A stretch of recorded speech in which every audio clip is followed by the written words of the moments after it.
La comunidad internacional fue clara cuando en la Asamblea General de Naciones Unidas rechazaron la invasión de Rusia a Ucrania, aunque en el Consejo de Seguridad se frenó la reacción por el voto de Rusia y la abstención de China. Sin embargo, a pesar de esto, es imposible frenar esta violencia también en esa región.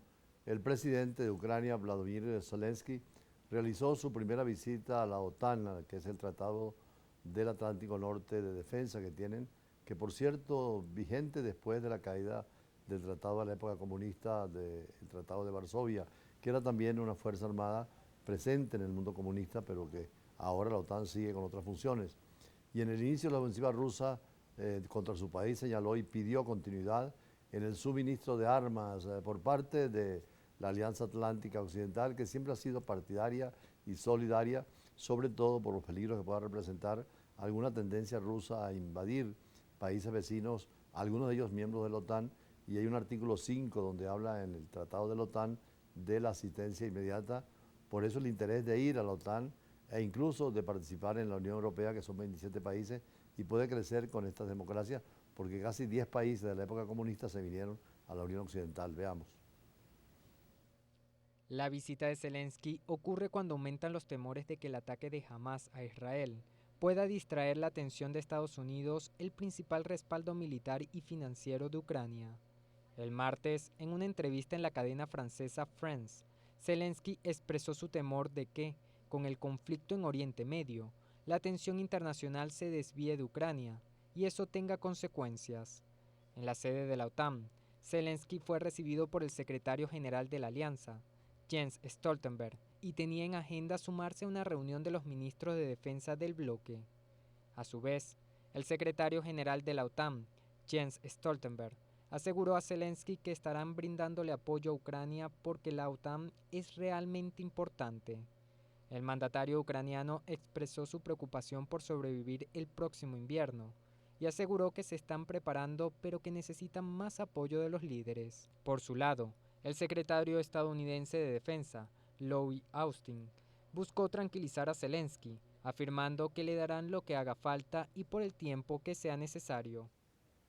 Y ahora tenemos nosotros un acercamiento para un tema de esa guerra de Rusia a Ucrania, que es no solamente ya el petróleo y el gas que ha dañado tanto las economías de la Europa Occidental, sino el tema de los cereales. Precisamente nuestra compañera Natacha Carreño hace un reportaje sobre este tema, que también es importante porque la alimentación es fundamental y la vamos a ver también, ya no solamente en esta zona del mundo, sino con los problemas en el Medio Oriente. Pero este es el caso del acuerdo sobre cereales ucranianos.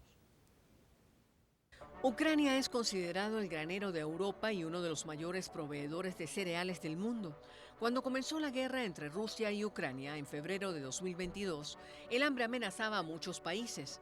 Según cifras del Programa Mundial de Alimentos, el cereal ucraniano alimenta a 400 millones de personas en todo el mundo. Según la Unión Europea, el mantenimiento de la provisión de cereales ucranianos era decisivo para la seguridad alimentaria mundial. Este escenario condujo a que 5 meses después de iniciado el conflicto se llevara a cabo un acuerdo entre Rusia y Ucrania, con la mediación de Turquía y los auspicios de la ONU, para establecer un corredor seguro para la exportación de granos y fertilizantes ucranianos bloqueados en los puertos del Mar Negro controlados por Rusia. El acuerdo garantiza que los barcos no serán atacados al entrar o salir de los puertos ucranianos. Los buques son supervisados por funcionarios rusos, ucranianos, de la ONU y turcos para asegurarse de que solo transporten alimentos y no armas que puedan ayudar a ninguna de las partes en conflicto. Este acuerdo, que debía renovarse cada 4 meses, fue aclamado como un rayo de esperanza en medio de la guerra y ya se ha renovado 3 veces, las 2 últimas veces solo por 2 meses, debido a la insistencia de Rusia en que sus exportaciones estaban siendo retenidas. Este acuerdo consiguió que no se dispararan los precios de los cereales y, como consecuencia indirecta, tampoco el de los alimentos. Han salido de Ucrania más de 30 millones de toneladas de grano y otros productos del campo, con el beneficio que reporta eso a los países más pobres, porque el 64% de este trigo va destinado a países en desarrollo. Una vez alcanzado el acuerdo sobre los cereales, El Programa Mundial de Alimentos recuperó a su segundo proveedor más importante, lo que permitió el envío de 725.000 toneladas de ayuda alimentaria humanitaria desde Ucrania hacia países al borde de la hambruna como Etiopía, Afganistán y Yemen. Estos acuerdos son necesarios. A pesar de la guerra hay posibilidad que el comercio continúe, especialmente con las materias primas. En el caso de Europa ha sido dramático lo del petróleo y el gas, que han tenido que venir a buscar a socios árabes para poder tener seguridad en el mercado. Pero en parte de alimentos afecta mucho al tercer mundo porque grandes cereales y sustancias importantes vienen tanto de Rusia como Ucrania y son mercados que están abiertos en el tercer mundo, especialmente en América Latina.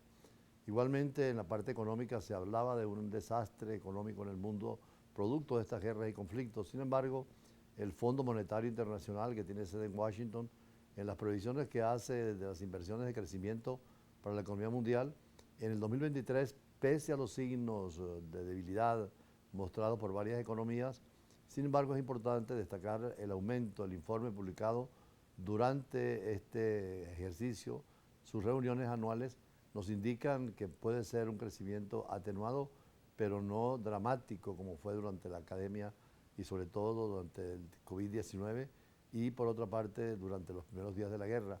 Hay algunas perspectivas con países como México, Brasil con posibilidades de crecimiento y otras economías en retraso, pero sin embargo a nivel mundial se nota que hay una recuperación y que seguiría adelante al menos que los conflictos no se expandan de las zonas donde están y puedan afectar también la economía mundial. Veamos estas previsiones del organismo mundial que es para las finanzas el Fondo Mundial que está en Washington. La economía mundial resiste. El Fondo Monetario Internacional mantuvo sus previsiones de crecimiento global para 2023, pese a los signos de flaqueza mostrados por varias economías importantes. En su informe publicado el martes, el organismo proyecta un alza del 3% para este año y de 2,9% para 2024, números constantes aunque débiles comparados con los datos históricos. La economía mundial sigue recuperándose de la pandemia y de la invasión rusa de Ucrania, mostrando una notable resistencia. Sin embargo, el crecimiento sigue siendo lento y desigual. La economía mundial cojea, no corre. Para América Latina y el Caribe, el FMI mejora su previsión respecto a la de julio, con un crecimiento de 2,3% para 2023 y 2024. No obstante, hay una desaceleración con respecto a 2022, a causa de políticas monetarias más estrictas, el bajo crecimiento de las economías avanzadas y una caída del precio de las materias primas. El organismo mejoró levemente las previsiones para Brasil y también para México, gracias en parte a la reestructuración de las cadenas de abastecimiento entre China y Estados Unidos, que les benefician. En ambos casos, los crecimientos esperados para este año superan el 3%, a diferencia de Argentina, que registrará una contracción de 2,5% y una inflación proyectada de 121,7% para este año. Vamos al corte comercial y seguiremos más adelante con otros entrevistados, incluyendo al embajador de Venezuela en Venezuela de Sudán, que es un embajador muy activo en el medio diplomático. Además está en la zona de conflictos y de guerras, pero con la voluntad de su país de buscar y dialogar en torno a la paz. Ya regresamos.